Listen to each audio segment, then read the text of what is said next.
bicho-arão é uma espécie da fauna brasileira que está intimamente relacionada com essas árvores que estão aqui atrás, as araucárias. Isso porque elas produzem as sementes, que servem de alimento para esses animais que migram todos os anos do Rio Grande do Sul para Santa Catarina para poderem se alimentar sem limites. Infelizmente, por conta da destruição deste bioma, estes papagaios estão ameaçados de extinção. Por isso, bota um sangue nesse olho que hoje tem Floresta de Araucárias para você!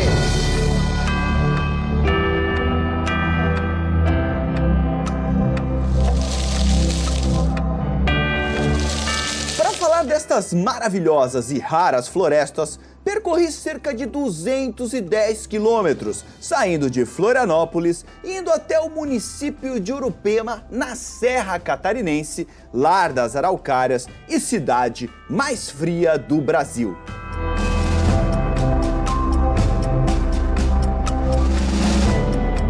A floresta de araucária, na época do descobrimento do Brasil, se estendia numa faixa contínua no Planalto Meridional, desde o sul do estado de São Paulo até o norte do Rio Grande do Sul, chegando até mesmo a província de Misiones, na Argentina. Hoje, só é possível encontrá-la de forma fragmentada no Planalto dos estados do Paraná, Santa Catarina e Rio Grande do Sul. Ou seja, hoje ela é uma floresta típica da região sul do Brasil, embora ainda tenhamos algumas manchas dela em São Paulo, Minas Gerais e até mesmo em áreas mais altas do Rio de Janeiro. A Floresta de Araucárias também é conhecida como Mata dos Pinhais. E essa formação florestal, ela é típica de regiões altas do Brasil, é vegetação de planalto. Além de altas, são regiões frias e também úmidas. E por isso, essa floresta também recebe o nome de Floresta Ombrófila Mista. O nome ombrófila está relacionado às plantas que vivem abaixo das araucárias, que são plantas de sombra, com folhas largas, e também são plantas que precisam de umidade. Sim, a floresta é muito úmida. O índice pluviométrico deste bioma gira em torno de 1.500 milímetros de chuva por ano. E essa chuva é bem distribuída ao longo dos meses, ou seja, nós não temos nesse bioma um período do ano que chove mais e um período que chove menos. Todos os meses chove um pouquinho, deixando bem alta a umidade aqui dentro. O clima deste bioma é do tipo subtropical, com as temperaturas girando em média dos 10 até os 18 graus Celsius. Um detalhe é que o verão desse tipo de clima já é um verão mais ameno. E os invernos são mais rigorosos. Aqui em Urupema, por exemplo, a temperatura pode chegar a menos 20 graus.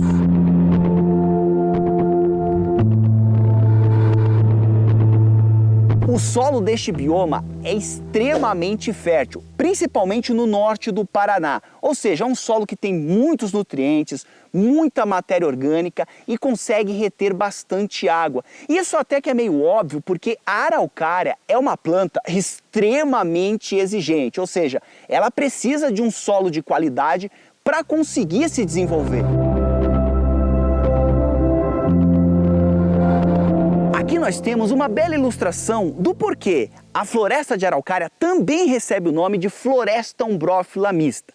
Mista é porque nesse mesmo espaço florestal nós temos espécies de plantas angiospermas, como é o caso dessa linda canela que está aqui atrás, convivendo com espécies de plantas gimnospermas, como é o caso dessa linda araucária.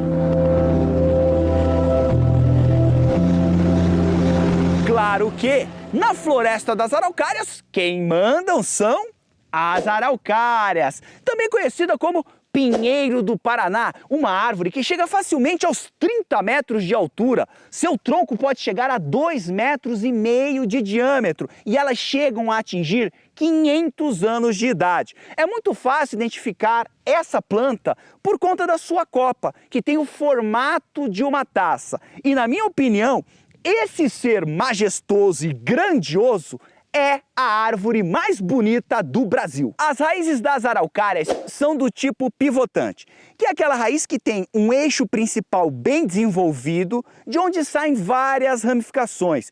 Esse eixo principal penetra profundamente no solo, podendo chegar, no caso das araucárias, até 3 metros. E aí ele consegue extrair o máximo de água do solo, já que as araucárias precisam de muita água para conseguirem se desenvolver. As folhas da araucária são muito interessantes. São do tipo aciculifoliadas, ou seja, folhas em forma de agulhas, e espetam como agulhas mesmo. Estou me machucando um monte para te mostrar isso aqui. Na verdade, isso aqui é uma adaptação para evitar a perda de água para o ambiente. Por quê? Porque a folha está reduzida, e aí, como ela tem menos superfície foliar exposta, ela perde menos água. Mas aí você pode me perguntar, mas Jubão, por que uma planta que vive num local úmido precisa ter uma adaptação para não perder água? A grande pergunta é porque as araucárias se desenvolvem num local frio.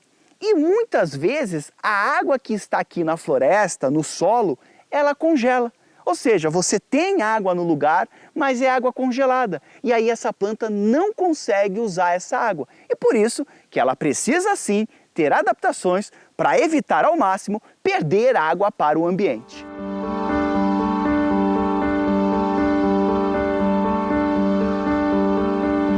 Não sei se você sabe, mas a araucária é chamada pelos índios Tupi-Guarani de Curi.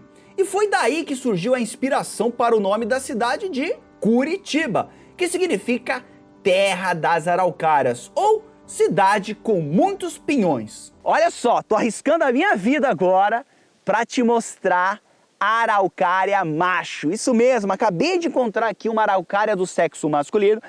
Jubão, como é que você sabe que é do sexo masculino? Por conta da presença do órgão masculino dessa planta, que é o estróbilo. Aqui dentro do estróbilo são produzidos os pólens, que contêm o gameta masculino. Esses pólens são levados para as araucárias fêmeas pelo vento.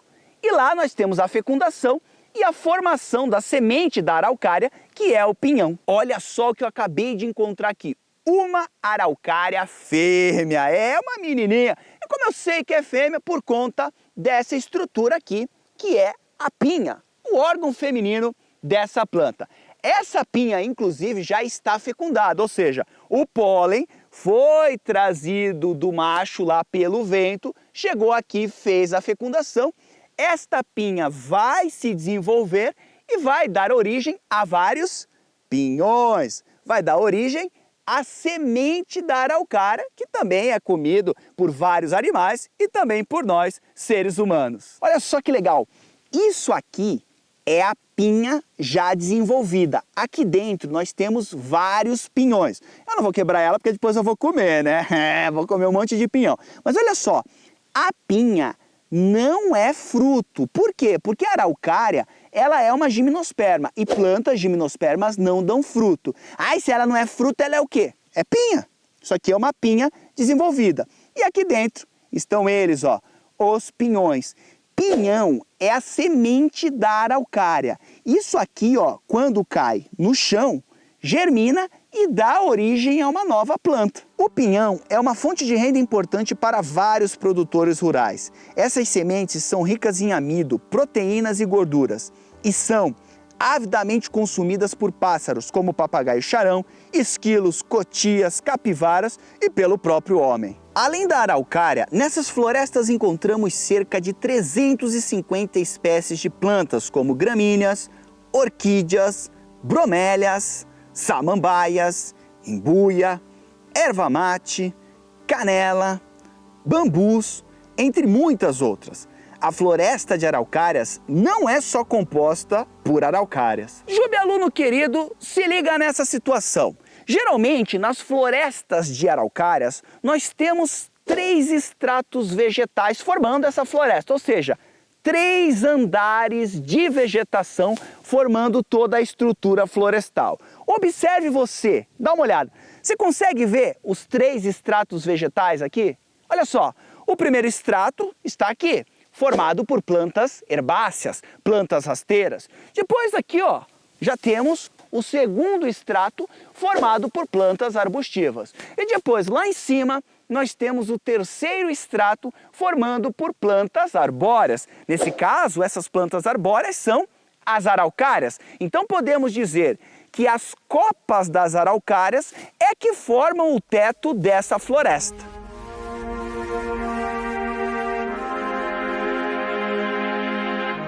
Veja aqui, olhando deste ângulo, dá para ver facilmente o estrato superior formado pelas copas das araucárias. Estas copas acabam bloqueando a entrada de parte da luz solar para dentro da floresta.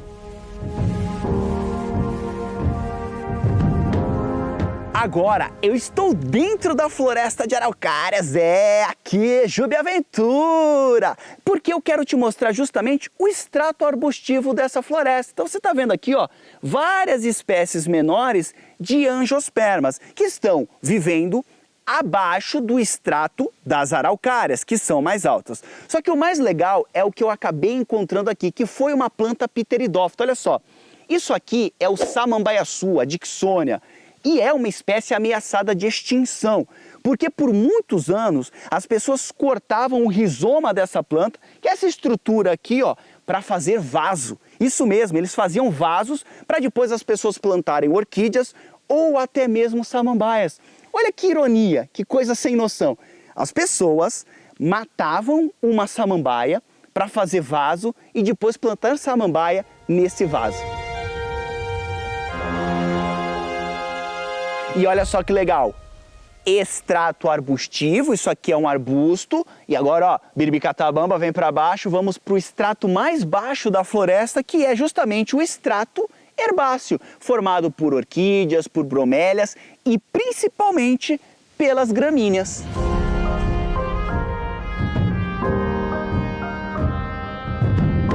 Claro que essa enorme biodiversidade vegetal serve como fonte de abrigo e alimento para uma grande quantidade de animais que vivem nas florestas de araucárias, como é o caso do papagaio charão.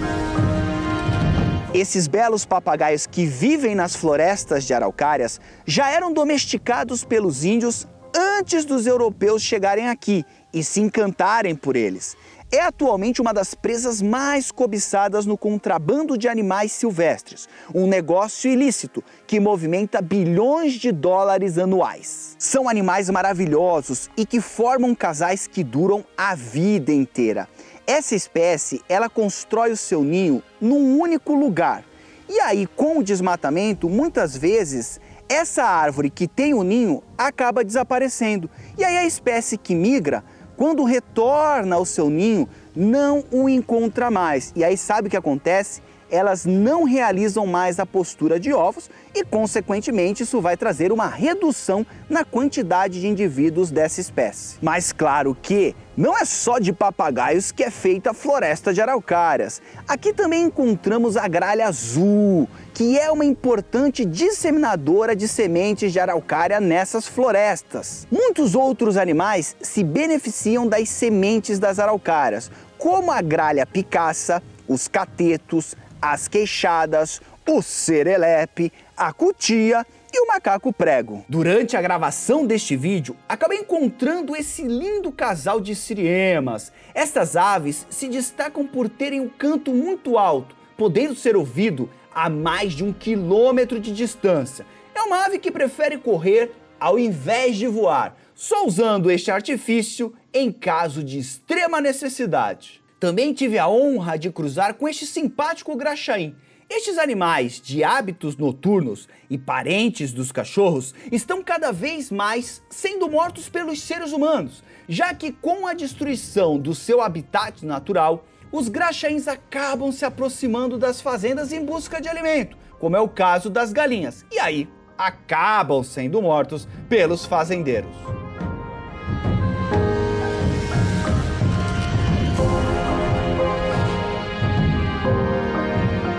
Como eu já te falei, as florestas de araucárias correm um grande risco de desaparecer. E aí nós temos que pensar que quando uma espécie é extinta, todas as outras espécies que se relacionam com ela também são prejudicadas e muitas vezes também podem ser extintas. Então vamos pensar, se nós acabarmos com as araucárias, o que você acha que vai acontecer com o papagaio charão e com todos os outros animais que dependem das sementes dessas plantas para se alimentarem? É claro que as suas populações serão reduzidas. Não podemos esquecer também que as araucárias são plantas pioneiras, ou seja, elas permitem que outras plantas possam crescer nesta floresta. Por quê? Porque elas crescem, fazem sombra. E é essa sombra que dá condições para outras espécies vegetais se desenvolverem aqui. Inclusive, se nós cortarmos as araucárias, vai ter muita incidência de luz solar aqui dentro. E lembre-se que a maior parte das plantas que estão aqui, elas são plantas de sombra. Não vão suportar uma grande exposição à luz solar. E agora eu vou te dar um número que vai te chocar. É para te chocar, vamos ver.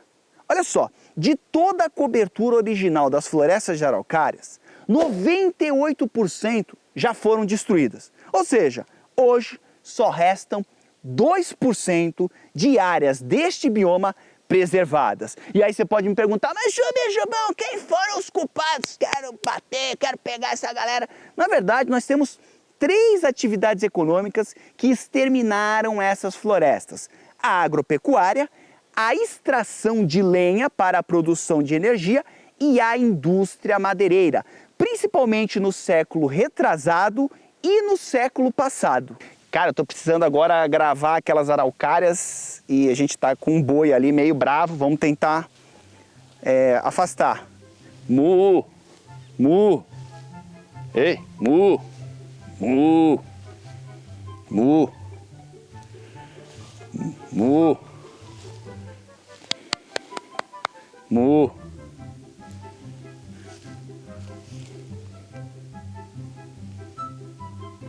Mu. Vai pra lá.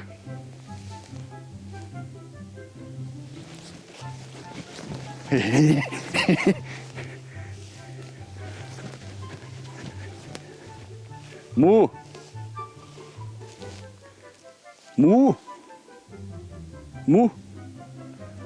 Pô, tem um grandão ali, cara. Não vai dar pra gravar.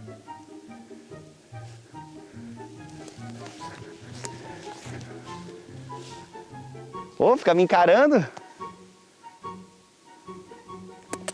Ô, xiii. Cude, cude, cude.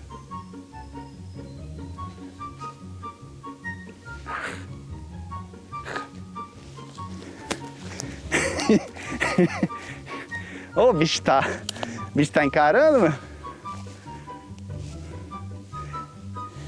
Não vai dar pra gravar. Vai, isso, vamos. Vai. Vem.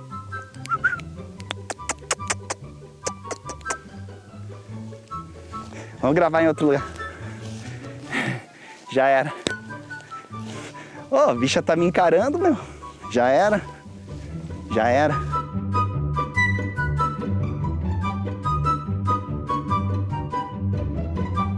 A atividade pecuária é, sem sombra de dúvidas, uma das principais responsáveis pela destruição das florestas de araucárias.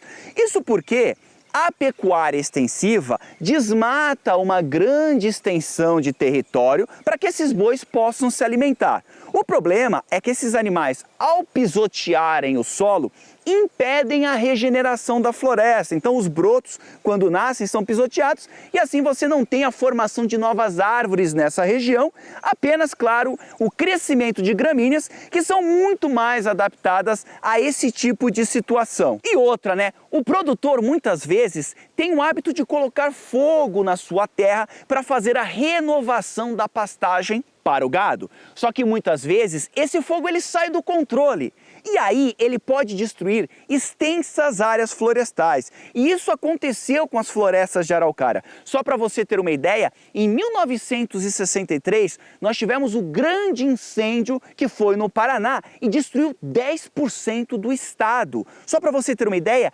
15 milhões de árvores como essas que estão aqui atrás foram destruídas nesse incêndio. A criação de porcos também ajudou a destruir parte das florestas de araucárias, já que eles comem muitos pinhões. E aí o que acontece é que sobram pouquíssimas sementes para que possam se desenvolver e se transformar em novas araucárias. Temos que lembrar que as araucárias deram um azar danado de crescer em locais frios, porque onde você tem frio, você tem pessoas querendo se aquecer. E por muitos e muitos anos, essas pessoas utilizaram a madeira da araucária como lenha. Queimavam essa madeira para conseguirem calor. E não é só isso. Até a década de 1960, a maior parte dos lares brasileiros utilizava o fogão a lenha para cozinhar e para também terem calor. Somente com a chegada do fogão a gás é que o corte de madeira para fornecimento de lenha foi diminuindo. Inclusive, foi a chegada do fogão a gás que permitiu o desenvolvimento das cidades. Por quê? Nós não tínhamos lenha suficiente para conseguir suportar uma concentração tão grande de pessoas, já que é difícil transportar essa lenha. O fogão a gás permitiu isso, permitiu locais com grande concentração de pessoas e que não necessitassem tanto da lenha. Também não podemos esquecer que até metade do século passado, os trens no Brasil eram movidos a lenha. E somente também na década de 60 é que nós tivemos a transição da lenha para a utilização dos combustíveis fósseis. Isso também foi importante para reduzir o impacto nas florestas de araucárias. Porém, até hoje, principalmente no interior do Brasil, nós temos muitos fogões a lenha e também nas cidades temos as famosas pizzarias forno a lenha.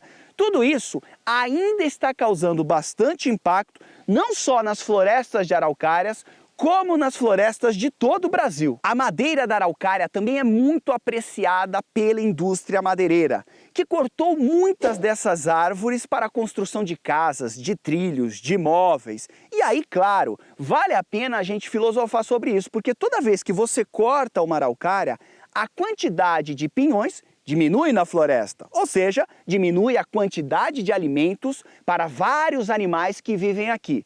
Um outro problema é que geralmente o madeireiro ele corta a árvore mais saudável. Então nós temos um empobrecimento genético da floresta. Por quê?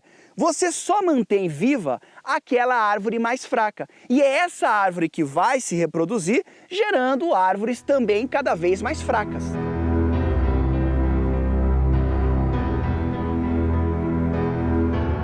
Vale também destacar que o processo de urbanização também ajudou na destruição dessas florestas. Antigamente, nós tínhamos vários espaços como este aqui que foram destruídos para a construção de casas, prédios, indústrias.